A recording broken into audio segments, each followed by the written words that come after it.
He closed the gap between us, his grin morphing into something more suggestive. Will you send me off with a token to remember you by? A lock of dark hair fell rakishly over his brow.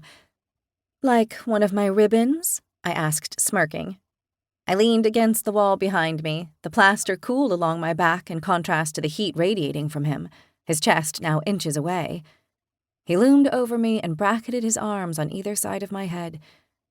Something else, he whispered, hovering before his lips crashed into mine. He kissed me as if he were making up for all the ones we'd lose when he was away. Like he couldn't bear to leave, despite his flippant tone in the boardroom. I brought my hands up to his jaw, angling for more access, then took a moment to catch my breath before my lips returned to his. We clung to each other, the energy oscillating a frantic rhythm until we slowed, languid, and beautiful, savoring each touch, his fingers trailing down my neck. I'll miss you. His thumb brushed feather light along my collarbone. I fought the tears springing to life behind my eyes. I wish he hadn't volunteered for this assignment. But his willingness to support my father, to put himself in danger, made me love him even more. The secret of requiring him by my side for my power simmered beneath the surface, making his return all the more crucial. I couldn't let my reliance on him sabotage the mission. I forced a wobbly smile. Be safe. I've never wanted those words to be truer. Molly lay fast asleep, curled against a pine needle-covered knoll, oblivious to my approach. Domestication obviously led to the dulling of her natural defense instincts. Anyone could have been traipsing through these woods, someone who would relish the chance to slay a dragon. "Molly!" I hissed. She didn't stir.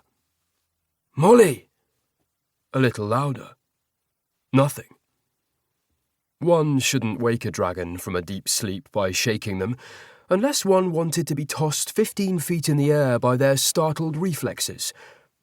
I found a long stick and nudged her. She still didn't move. Unease swept across me like the chill of the first fall breeze. Her back rose and fell in a steady cadence. I'd never had so much trouble rousing her. After progressively heavier pokes and jabs with the stick, she finally, drowsily, raised her head. "Molly, we've got to go. Wake up." Her lids drifted closed, while her massive head sunk. I tossed the wood aside and rushed toward her. Something wasn't right. Heedless of who might be lurking in the forest, I flicked on my portable lantern to examine her.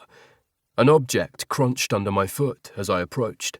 A swing of my light revealed a pile of bones at her feet. She must have found dinner. That same uneasy feeling sent me closer. A mound of purple, spotted round berries sat near the remains of some sort of animal. Dappleberries. When carefully distilled by experts, they made an excellent sleeping draught. The concentration depended on the soil's composition, ripeness, and other variables, meaning one would never attempt to eat the fruit in the wild, because a single berry might give a slight buzz, or be so potent you'd never wake up. The berries, stacked in a neat pile, would have been impossible for Molly's talons to have arranged. Upon further inspection, purple smeared across the creamy white of the carcass remains. She'd been poisoned. Before I could draw my knife and switch off the beacon of light, something hit me on the head from behind. Something big and hard. I wobbled dizzily, sinking to my knees. Instinct guided my fall into a roll, grasping for my dagger as a club reverberated the earth where I'd been moments before.